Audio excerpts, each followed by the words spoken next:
अस्सलामुअलैकुम नाजरीन, आप देख रहे हैं तस्नीम टीवी और मैं हूं आपके साथ जावेद खान। चलिए रुक करते इस वक्त की बड़ी खबर की ओर।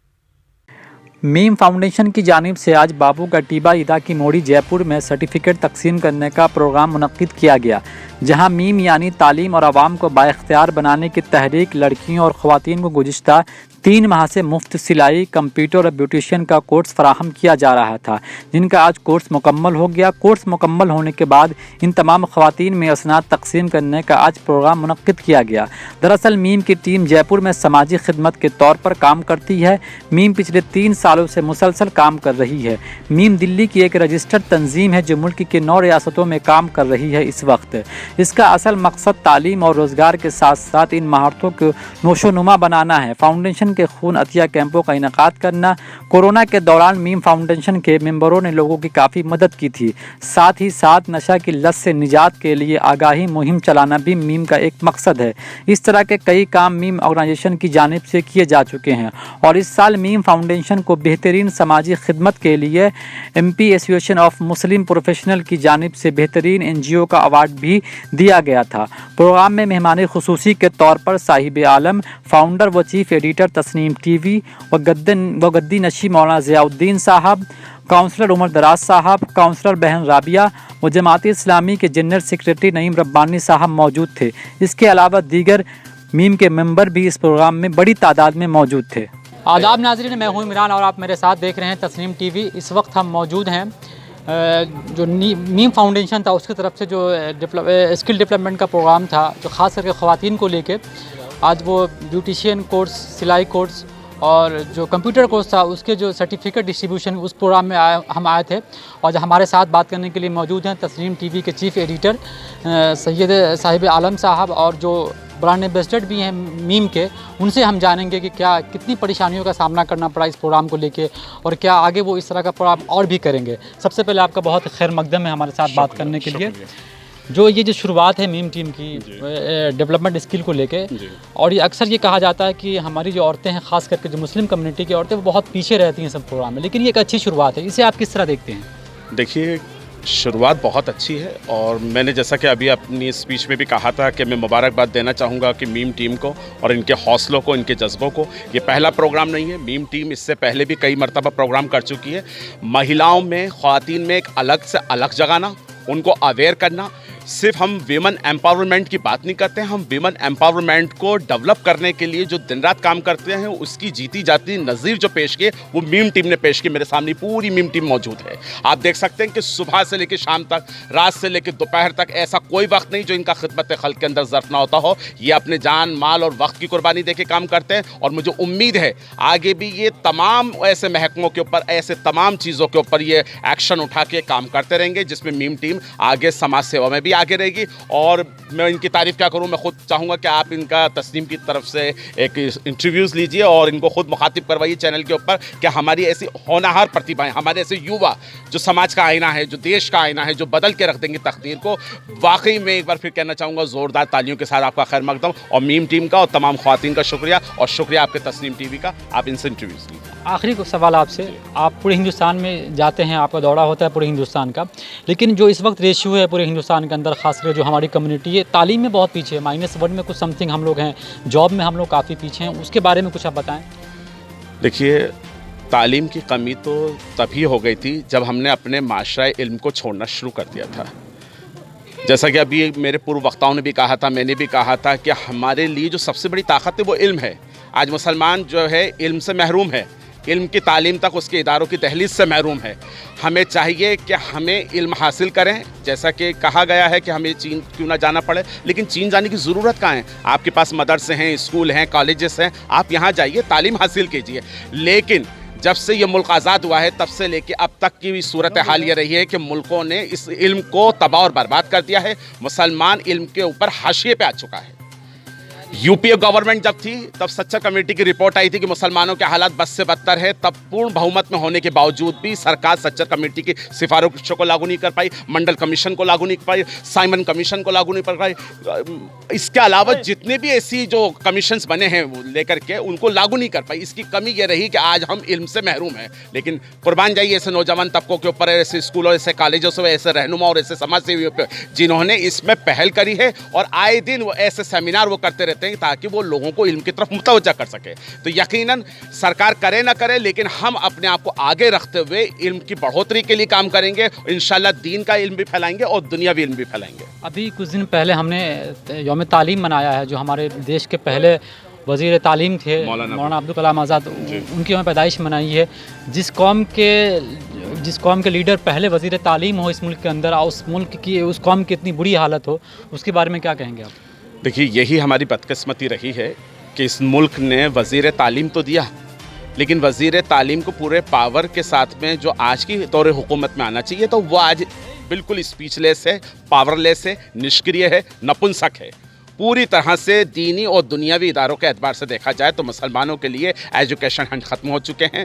आप ये देखिए, आए दिन हमारी यूनिवर्सिटीज़ को निशाना बनाया जाता है, आए दिन हमारे जो खानकाएँ हैं, इदारे हैं, उन पर हमले किए जाते हैं। क्यों? क्योंकि वो चाहते हैं कि मुसलमानों को जाहिल रखा जाए। रोकूंगा अभी, जहाँ एक रिपोर्ट आई थी, जो दुनिया के टॉप साइंटिस्ट हैं उसमें जामिया के 2 साइंटिस्ट उसमें पाए जाते हैं। जो 20% साइंटिस्ट हैं दुनिया के, उसमें 2 जामिया मिलिया से पाए जाते हैं। और उसके बावजूद भी सरकार बहुत टारगेट करते हैं। आप एमयू को देख लीजिए, आप जामिया को देख लीजिए, आप नदवा को देख लीजिए, आप मौलाना आज़ाद जो उर्दू यूनिवर्सिटी है उसको देख लीजिए, लेकिन सरकार कहीं ना कहीं थोड़ा तो सौतेलापन कर रही है उनके साथ। बिल्कुल कर रही है। आप क्या समझते हैं, जैसा कि कंगना रनावत कहती है कि सन 2014 में आज़ादी मिली है, तो मैं उससे पूछना चाहता हूं कि इससे पहले क्या वो भी आज़ादी आज़ादी चिल्लाती थी? या उनको आज़ादी अब अगर नसीब हुई है तो वो सिर्फ कि हिंदुत्व की बात क्यों करते हैं, वो एजुकेशन की बात क्यों नहीं करते? मुसलमानों की आवाज़ उठाने वाला लीडर कौन है? सिवाय असदुद्दीन ओवैसी साहब के कोई ऐसा मुल्क के अंदर लीडर नहीं है जो मुसलमानों की तालीम और बेहूदी के लिए बात करता हो। तो आज जो सौतेला व्यवहार कर रही है हुकूमत है, वो इसीलिए तो कर रही है। जामिया के स्टूडेंटों को आतंकवादी कहा जाता है, एमयू के स्टूडेंटों को देशद्रोही कहा जाता है, एनएसए लगाया जाता है, यूपीए लगाया जाता है। जाके देखिए हमारे मुसलमान जो देश का भविष्य होने चाहिए थे, जो डॉक्टर आरजेएस आईएएस आईपीएस होने चाहिए थे, आज वो जेलों में बंद है। तो क्यों ये काला कानून? वो सिर्फ इसलिए कि मुसलमानों को तबाह और बर्बाद किया जाए, इनको इल्म से महरूम रखा जाए। यही सौतेला व्यवहार आज की दौरे हुकूमत का है। तो ये थे हमारे साथ साहिब आलम साहब, जो बड़ी बेबाकी के साथ अपनी बात रख रहे थे। ऐसे कुछ और मीम फाउंडेशन के कुछ और मेंबर हैं, उनसे हम जानना चाहेंगे और बात करेंगे उनसे। आप ये बताएं कि आपने जो ये प्रोग्राम किया है, तो उसमें मैं बहुत मुबारकबाद आपको पेश करता हूँ कि आप जो खिदमत खल कह लीजिए, या फिर जो कौम की जो एजुकेशन को लेके, या फिर उनको जो डेवलपमेंट स्किल को लेके आपने जो बीड़ा उठाया है, उसके बारे में आप क्या कहेंगे? मैं पहले तो तस्नीम चैनल का तहे दिल से इस्तकबाल करता हूँ। Meme team movement for education empowerment for message की जानिब से आज हमारी एक योजना चली थी, जिसमें 3 कोर्स गर्ल्स को हमारी ओर से प्रोवाइड कराए गए थे। ब्यूटिशियन कोर्स, सिलाई का कोर्स और एक कंप्यूटर डेवलपमेंट का कोर्स था। तो उसका पूरा कंप्लीट होने के बाद आज हमने गर्ल्स को सर्टिफिकेट वितरण करा अपनी जानिब से। तो क्या सिर्फ आप गर्ल्स के लिए ही करेंगे, या जो कुछ और हमारे जैसे जो नौजवान लड़के भी हैं, कुछ उनके लिए भी कुछ करेंगे क्या आप आगे? सर, वैसे तो हमारी एनजीओ है जो पिछले कई टाइम से खिदमत की लाइन से जुड़ती आ रही है। हमने लॉकडाउन के अंदर भी हमारी एनजीओ ने बहुत खिदमत करी है एजुकेशन को लेकर। तो हमारी तंजीम करती है खिदमत, लेकिन जहाँ ज़रूरत मैं आपको रोकना चाहूँगा, बीच में एक किसी साहब ने इस बीच में कहा था कि नशा को लेके वो काफ़ी अच्छी बात कह रहे थे वो, लेकिन आपने भी देखा होगा सड़कों पे अक्सर जो कूड़ा चुनने वाले या फिर ऐसे हम जैसे नौजवान जो नशा के बहुत बड़े पैमाने पे वो शिकार हो रहे हैं, तो आपकी तंजीम क्या उनके रोकथाम के लिए या उनको रोकने के लिए कोई ऐसा कुछ कदम उठाती है क्या? नशा मुक्ति अभियान जो शेख खलील साहब ने जो बात कही थी, उनके साथ हमारी टीम ने भी समर्थन करा था। और पिछली बार हमने ब्लड डोनेशन कैंप लगाया था, उसके अंदर नशा मुक्ति एक अभियान के लिए एक रैली निकाली थी हमने। और हमारी टीम की जानिब से भी निःशुल्क इलाज दिया जाता है। नशा अगर कहीं कोई आदी हो चुका है उस चीज़ का, तो मीम टीम उसका इलाज निःशुल्क कराती है। और कुछ लोग हैं, उनसे भी हम जानेंगे। आपने जो बहुत अच्छा प्रोग्राम किया जी, और क्या आपका प्रोग्राम सिर्फ जयपुर शहर में ही होता है या फिर हिंदुस्तान के अलग अलग जगह पे है, या फिर जयपुर के अलग जो ज़िला है वहाँ भी होता है क्या? देखिए, मैं मीम के बारे में आपको बता देता हूँ। मीम एक ऐसी टीम है जो पूरे मुल्क में खिदमत कर रही है। मीम टीम हमारा दिल्ली में हेड ऑफिस है, दिल्ली में है मीम टीम। वो वहाँ पे बहुत अच्छे लेवल पे काम कर रहे हैं। मीम राजस्थान में है, जयपुर में है, तोड़ा भीम में है और कहीं भी है। और ऐसा नहीं है कि हम सिर्फ इन्हीं में सीमित रहेंगे। इंशाल्लाह अल्लाह ने जैसे जैसे हमें दिया, हम आगे भी बढ़ेंगे और आगे भी मेहनत करते रहेंगे। हमारी मकसद जो है वो है कौम की खिदमत करना, और मेन मकसद ये है कि कौम में चाहे सो लड़का हो या लड़की हो, उसे एजुकेशन से लेके रोज़गार तक जोड़ना, क्योंकि आज के टाइम पे एजुकेशन एक ऐसी चीज़ है जो आदमी को जीने का सलीका सिखाती है, ठीक है। और जो एजुकेटेड होता है वो ही अच्छा रोज़गार कमा पाता है, और रोज़गार एजुकेशन ये है जो अपनी ज़िंदगी चलाने के लिए, बसर करने के लिए बहुत ज़रूरी चीज़ है। तो अभी हमारी टीम जो है इसी पे काम कर रही है कि हम लोगों को एजुकेटेड करके उन्हें रोज़गार की तरफ लेके जाएं, ठीक है। और ये पूरे जयपुर में है, राजस्थान में है, लालसोट में है, टोड़ा भीम में है, दिल्ली में है, और भी कई जगह हैं, और इंशाल्लाह हम आगे बढ़ते ही जा रहे हैं। एग्ज़ाम रिज़ल्ट आए थे, यूपीएससी का रिज़ल्ट या कह लीजिए, या फिर रीट का, या फिर जो बीपीएससी का, बहुत से ऐसे एग्ज़ाम्स होते हैं जिसमें ख़ास करके हमारी कम्युनिटी या मुस्लिम कम्युनिटी कह लीजिए आप, उसको बहुत पीछे रहती है। क्या आप लोगों ने ऐसी कोचिंग भी आप लोग स्टार्ट करने जा रहे हैं, या आप जो मुस्तकबिल में ऐसी कोचिंग कोई स्टार्ट करेंगे जिससे तालीम को लेके, अभी तो आपने सिर्फ एक डेवलपमेंट स्किल का उस पर आप लोग बहुत ज़्यादा काम कर रहे हैं और उसका प्रायर डिस्ट्रीब्यूशन था, लेकिन क्या मुस्तकबिल में आप ऐसा कोई कोशिश करेंगे जिसको तालीम को लेकर फ़रोग दिया जा सके और हमारी जो कम्युनिटी है वो तालीम में आगे आ सके? बिल्कुल, हमारी सोच यही है कि अपनी जो भी कम्युनिटी है उसको किसी भी करके एजुकेटेड हो जाएगी, तो एजुकेटेड के बाद ही आगे के रास्ते खुलते हैं। और रही बात यूपीएससी की, उन चीज़ों की, कंपटीशन एग्ज़ाम्स भी होते हैं, तो इसमें हमारी सबसे बड़ा माइनस पॉइंट जो आता है कि हम ज़्यादातर जो हमारी कास्ट के लोग हैं वो आते हैं जनरल कैटेगरी में। जनरल कैटेगरी कट ऑफ बहुत ज़्यादा हाई जाती है, इसलिए वो सोचते हैं कि हमारा नंबर नहीं आएगा। लेकिन हम इसके लिए भी कोशिश करेंगे और कोशिश कर भी रहे हैं, प्राइवेट सेक्टर्स भी हैं, और आने वाले वक्त में हम ये ट्राई करेंगे, कोशिश कर रहे हैं कि कंपटीशन एग्ज़ाम के लिए भी हम यूपीएससी के जो एग्ज़ाम होते हैं उनकी भी हम प्रिपरेशन करवाएंगे, हमारे लोगों को उसकी भी क्लासेस लगवाएंगे। मैं एक बात सवाल पूछूं, एक बेंगलोर में एक संस्था है शाहीन ग्रुप जो साउथ में बहुत अच्छा काम कर रही है, वहाँ से बहुत बच्चे नीट निकालते हैं, नीट क्रैक करते हैं, यूपीएससी में आते हैं। बिहार चले जाएँ, वहाँ रहमानी ठट्टी के नाम से कोचिंग है, जो वहाँ के बच्चे बहुत अच्छा कर रहे हैं। इस बार वहाँ के जो टॉपर थे, स्टेट टॉपर, वो रहमानी ठट्टी से थे। लेकिन क्या जयपुर में मुझे ऐसा आज तक कुछ दिखा नहीं, ऐसा कोई ऑर्गेनाइजेशन जो एजुकेशन को लेकर काम सके? जयपुर में सबसे बड़ा माइनस पॉइंट क्या है, जयपुर में खुद का ही कुछ यूनिवर्सिटी नहीं है। अगर देखी जाए प्राइवेट के हिसाब से, मुस्लिम और माइनॉरिटी के हिसाब से, कुछ भी जयपुर में एजुकेशन के हिसाब से कुछ सिस्टम नहीं है। और जयपुर राजस्थान एजुकेशन के हिसाब से बहुत पिछड़ा हुआ है, और स्टेट्स के मुकाबले अपन बात करते हैं बेंगलोर की, पुणे की, महाराष्ट्र की, दिल्ली की, वहाँ पे एजुकेशन ज़्यादा है, राजस्थानी कम है। इसकी वजह से राजस्थान में थोड़ा सा इस चीज़ के माइनस है। क्या सरकार की तरफ से आप लोगों को मदद मिलती है? सरकार की वजह से मदद मिल जाए तो बात ही क्या है। सरकार तो सिर्फ यूज़ एंड थ्रो वाली बात है। मुस्लिम कम्युनिटी के वोट चाहिए लेकिन देना कुछ नहीं है। वो अगर वही दे देती तो बात ही क्या थी। वो देती तो आज हिंदुस्तान की शुरुआत हुई थी, जब पहले हिंदुस्तान के शिक्षा मंत्री अबुल कलाम आज़ाद साहब बने, तो उसके बाद कंटिन्यू बनते आते। अगर कांग्रेस कुछ देती तो, कांग्रेस ने तो नहीं दिया। आखिरी सवाल आपसे, हमारा ये उर्दू चैनल है, हमने एक शुरुआत की थी उर्दू को फ़रोग देने की राजस्थान के अंदर। जी। और तो आप इसके बारे में ज़रा कुछ कह दें, आप अपनी मीम संस्था की तरफ से। बहुत अच्छी बात है। मैं इसके तस्नीम चैनल के चीफ एग्जीक्यूटिव साहब को बहुत बहुत बधाई दूंगा, सैयद साहिब आलम साहब को। उन्होंने बहुत अच्छी शुरुआत करी है कि उर्दू को लेके वो एक बीड़ा उठाई है कि उर्दू एक मज़हब के हिसाब से लैंग्वेज नहीं है। कुछ लोगों की सोच है कि उर्दू एक पर्टिकुलर मज़हब की लैंग्वेज है, उर्दू एक अदब की लैंग्वेज है।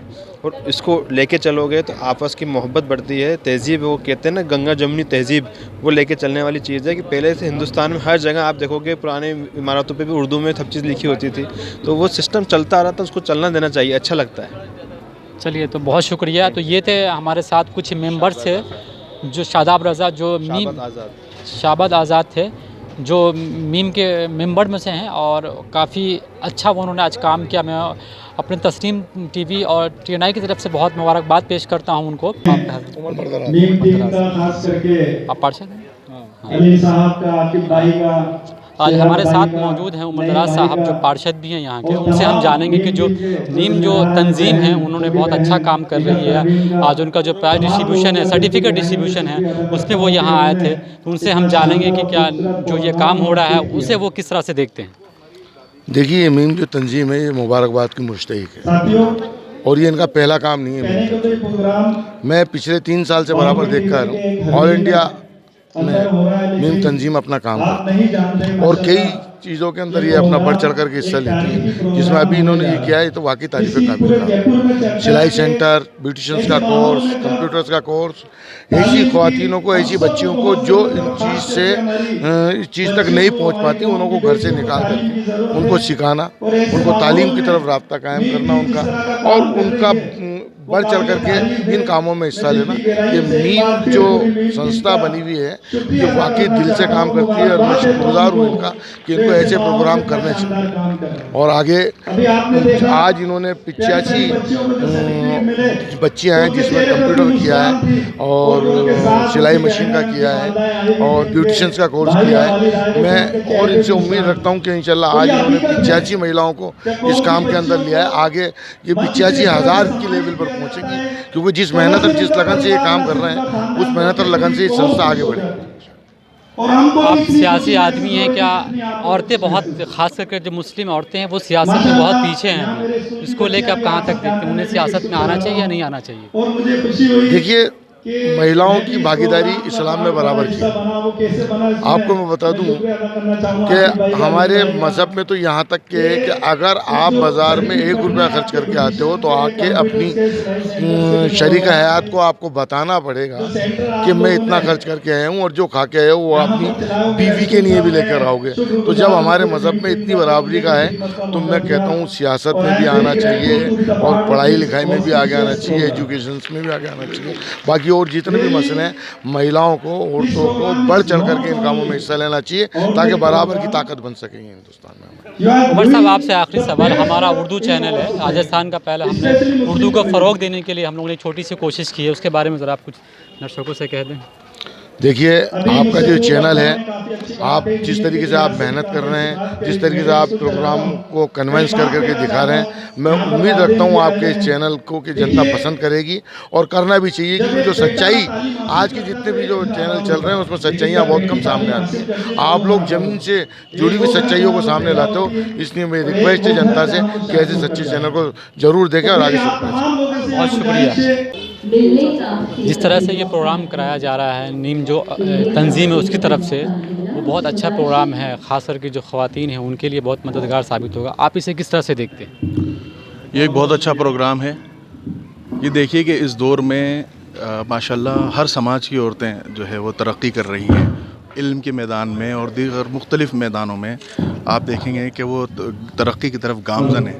तो ये मीम तंजीम की तरफ से जो ये प्रोग्राम किया जा रहा है, ये मुस्लिम महिलाओं को, चाहे वो किसी भी फील्ड में जो हो अपनी स्पेशलिटी रखती हों, स्किल्ड हों, तो उनकी स्किल्स को उजागर करने के लिए और दुनिया के सामने लाने के लिए उनके टैलेंट को, ये एक बहुत अच्छी मुहिम है जो मीम तंजीम की जानिब से की जा रही है। अभी भी जो मुस्लिम कम्युनिटी है उसमें जो ख़ास करके जो औरतों की तालीम को लेकर अभी तक बहुत पीछे हैं वो लोग, औरतें आगे नहीं आ पाती हैं, इसके बारे में आप क्या? आगे आना चाहिए, और माशाल्लाह जो है काफ़ी तादाद में औरतें आगे आ रही हैं पूरे मुल्क में। हम खाली जयपुर का ही नहीं देखें, हम पूरे मुल्क में देखें तो मुल्क भर में जो है अब एक जागरूकता आ चुकी है औरतों के अंदर, और वो दुनियावी और दीनी दोनों तालीम की तरफ जो है आगे आ रही है माशाल्लाह। हमारा राजस्थान का पहला उर्दू चैनल है तस्नीम टीवी।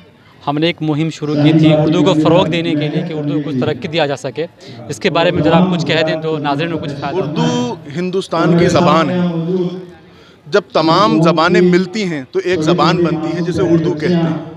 तो उर्दू का फ़रोग देना यानी मुल्क की मोहब्बत को, मुल्क की एकता को फ़रोग देना है। बहुत शुक्रिया। आज हमारे साथ बात करने के लिए मौजूद हैं नईम रब्बानी साहब, जो जमात-ए इस्लामी जयपुर के जो जनरल सेक्रेटरी हैं। आइए उनसे हम जानते हैं कि जो तंजीम है वो जो इतना बढ़िया काम कर रही है उसके बारे में वो क्या बताएंगे। सबसे पहले तो आपका बहुत खैर मकदम है हमारे चैनल पे। जो नीम तंजीम जो है उन्होंने बहुत अच्छा प्रोग्राम किया, जो डेवलपमेंट इसके लिए काम था वो बहुत अच्छा प्रोग्राम कर रही है। जो औरतें हैं या लड़कियाँ हैं वो उनको आगे लाने के लिए बहुत बढ़िया काम कर रही है, इसके बारे में आप क्या कहना चाहते हैं? देखिए, स्किल ट्रेनिंग प्रोग्राम तो इस तरह के प्रोग्राम से जिसे गवर्नमेंट ऑफ इंडिया बहुत बड़े पैमाने पर सपोर्ट कर रही है, और मीम टीम पूरे राजस्थान के अंदर और इंडिया के बहुत बड़े हिस्से के अंदर गरीबी ख़त्म करने के लिए, लोगों को रोज़गार से जोड़ने के लिए स्किल ट्रेनिंग प्रोग्राम्स हैं, ब्लड डोनेशन कैंप्स हैं, राशन बांटने का प्रोग्राम है, नशे के ख़िलाफ़ काम है। ये बहुत सारे काम हैं जो अपनी ताकत के हिसाब से उनको अंजाम दे रही है। तो मीम टीम यहाँ ब्यूटिशियन के कोर्स हैं, कंप्यूटर कोर्स हैं, सिलाई मशीन के कोर्सेज़ हैं। ये कोर्स कराने का मकसद इनका ये है कि इससे बच्चों के अंदर स्किल के प्रोग्राम वो सीख सकें और आगे आने वाली नस्ल को भी वो सिखा सकें, क्योंकि अगर एक रोज़गार उनके पास होगा तो आगे आने वाली नस्ल को भी वो कुछ सिखा सकती हैं। तो जो गुर्बत ख़त्म करने की बात हम करते हैं, उसकी एक पहली सीढ़ी है कि इस तरह के स्किल ट्रेनिंग के प्रोग्राम उनको सिखाए जाएँ। जो आपकी जो तंजीम है जमात इस्लामी, उसने भी काफ़ी बहुत हद तक अच्छा काम करती है, मैंने खुद देखा उस चीज़ का, मैं गवाह हूँ। और उन्होंने भी कोरोना के दौरान भी बहुत अच्छा काम किया था। और उसके बारे में आप बताएं कि क्या वो सपोर्ट करेंगे अगर ऐसा प्रोग्राम होता है, अगर तो वो तंजीम जो नीम तंजीम है उसको क्या आप लोग सपोर्ट करेंगे? मेरा यहाँ मौजूद होना इस बात का सबूत है कि हम इनके दिल जिगर से बिल्कुल पूरी तरह से साथ हैं, तन मन धन के साथ में इनके साथ हैं। अभी भी हमने राशन किट का एक प्रोग्राम जो किया था, बड़ी तादाद में हमने राशन किट दिए थे, जिसको हम सब ने मिलकर के डिस्ट्रीब्यूट किया। कोरोना के अंदर भी हमने पूरी मीम टीम के साथ में जो जयपुर के डिफरेंट NGOs हैं, यूनाइटेड मुस्लिम एड के नाम से हमने बना करके और उसकी कोशिश की कि लोगों को जो ऑक्सीजन की कमी थी, उनको सिलेंडर नहीं मिल पा रहे थे, उनको दवाइयाँ नहीं मिल पा रही थी, उनको प्लाज्मा की ज़रूरत थी, उन सबको हमने दूर करने की कोशिश की। और हम इस बात की कोशिश करते हैं कि पूरी उम्मत मुस्लिमा जो है, जिसमें वाहिद की तरह है, तो जिसमें जो भी जितना भी काम कर रहा है, जो भी जितने एफर्ट्स के साथ काम कर रहा है, वो सब एक ही जिस्म की तरह है और हमें इन सब का आपस में साथ देना चाहिए, बिना किसी मसलकी और उसके इख्तलाफ के बिना। नईम साहब, अक्सर ये देखा जाता है कि जो इस्लाम में ख़ास के हमारी मुसलमानी जो औरतें हैं वो अभी बहुत पीछे हैं, वो आगे नहीं आ पा रही हैं, चाहे वो तालीम का मैदान हो या वो सियासत का हो या खेल का मैदान हो। आप इसके लिए क्या ऐसा करना चाहिए जो हमारी जो ख़ातीन है वो आगे बढ़ के इसमें इस फील्ड में आए? देखिए, एक तो एजुकेशन की हम अगर बात करते हैं तो एजुकेशन में 10th तक तो हमारा रेशो बहुत अच्छा होता है। ग्रेजुएशन के आने के बाद में हम 2.5 से 3% रह जाते हैं। अगर आप UPSC का रिजल्ट देखते हैं या MBBS का, नीट का या EEE का, JEE का देखते हैं तो सिर्फ 2.5-3% मुस्लिम्स हैं जो वहाँ तक जा पाते हैं। तो हमें सबसे ज़्यादा ज़रूरत जो इस बात की है कि हम इस बात की कोशिश करें कि जो ग्रेजुएशन के अंदर जाकर के हमारे बच्चे कोलैप्स हो रहे हैं, उनको हम किस तरह से मूव कर सकते हैं, किस तरह से उनको ट्रेनिंग दे सकते हैं, किस तरह से कोचिंग करा सकते हैं, जिससे कि हमारी जो क्रीम है वो आगे आकर के इन मैदानों में फाइट कर सके और अपने कामयाबी के झंडे गाड़ सके। हमारा ये उर्दू चैनल पहला राजस्थान का उर्दू चैनल है, हमने एक नई शुरुआत की है उर्दू को फ़रोग देने के लिए, इसके बारे में ज़रा आप कुछ बताएँ। तस्नीम TV बहुत मुबारकबाद का मुस्तहिक है कि पूरे राजस्थान के अंदर जिस बात की तलाश थी और प्यास थी उसको पूरा करने का काम किया।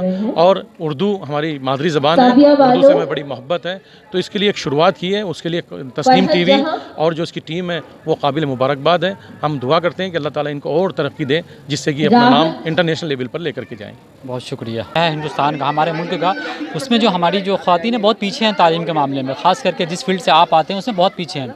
इसके बारे में क्या कहेंगे आप? देखिए, आपने बिल्कुल सही बात कही। पिछले 70 सालों में हमने जो देखा कि मुस्लिम लोगों में एजुकेशन का जो मयार है वो कम हुआ है, और ख़ास करके गर्ल्स को लेकर।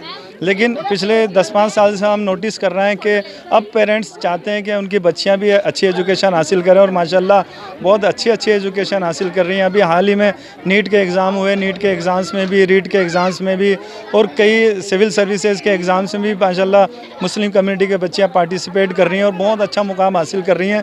और इस तरह के छोटे छोटे स्किल डेवलपमेंट के प्रोग्राम भी उसमें पार्टिसिपेट कर रही हैं मुस्लिम गर्ल्स। और उसके अलावा पैरामेडिकल कोर्सेज़ में भी, चाहे वो नर्सिंग का कोर्स हो, DRT DMLT के कोर्सेज़ हो, कई पैरामेडिकल कोर्सेज़ में भी, हर फील्ड में मुस्लिम कम्युनिटी की बच्चियां अब आगे बढ़ रही हैं। और मुझे उम्मीद है कि जिस कौम की महिलाएं एजुकेशन हासिल करती हैं वो कम्युनिटी आगे बढ़ती है। और मुझे इस तरह से, और जिस तरह से मीम टीम जैसी संस्थाएं काम कर रही हैं और सपोर्ट कर रही हैं गरीब बेसहारा लोगों को, तो मुझे उम्मीद है कि आगे चल के इंशाल्लाह एक जो प्रिस्क्रिप्शन बना हुआ है कि मुस्लिम कम्युनिटी में एजुकेशन की कमी है और ख़ास करके महिलाओं को नहीं पढ़ाते, ये इंशाल्लाह धीरे धीरे आगे बिल्कुल ख़त्म होगा। और 100% मुस्लिम गर्ल्स एजुकेशन हमारे माशरे में हमें को देखने को मिलेगी। आखिरी सवाल आपसे एडवोकेट साहब कि हमारा उर्दू चैनल है राजस्थान का पहला ये, और हमने उर्दू को फ़रोग देने के लिए एक छोटी सी कोशिश की है, इसके बारे में अगर आप कुछ बता दें तो। देखिए, मालूम चला मेरे को कि सैयद साहिब आलम साहब इसके चैनल के फाउंडर हैं, संस्थापक हैं। मुझे खुशी, और माशाल्लाह वो भी बहुत इनकलाबी आदमी है। हमेशा जहाँ कहीं भी मज़लूम के ख़िलाफ़ जुल्म होता है, अक़लियतों के ख़िलाफ़ जुल्म होता है, चाहे वो जयपुर हो, चाहे पूरा राजस्थान हो या हिंदुस्तान हो, हमेशा अपनी आवाज़ को बुलंद करते हैं। और उन्होंने माशाल्लाह इतना शानदार चैनल तस्नीम के नाम से स्टार्ट किया है। मुझे उम्मीद है कि ये मज़लूमों की, विशेषकर अल्पसंख्यकों की आवाज़ को बुलंद करेंगे, और जहाँ कहीं भी, चाहे किसी भी सरकार की तरफ से कोई नाइंसाफ़ी हो रही हो, अपनी आवाज़ को बुलंद करेंगे। तो फिलहाल इस बड़ी खबर में सिर्फ इतना ही। दूसरी बड़ी खबरों के लिए आप देखते रहिए तस्नीम टीवी और मुझे दीजिए इजाज़त। तब तक के लिए अल्लाह हाफिज़।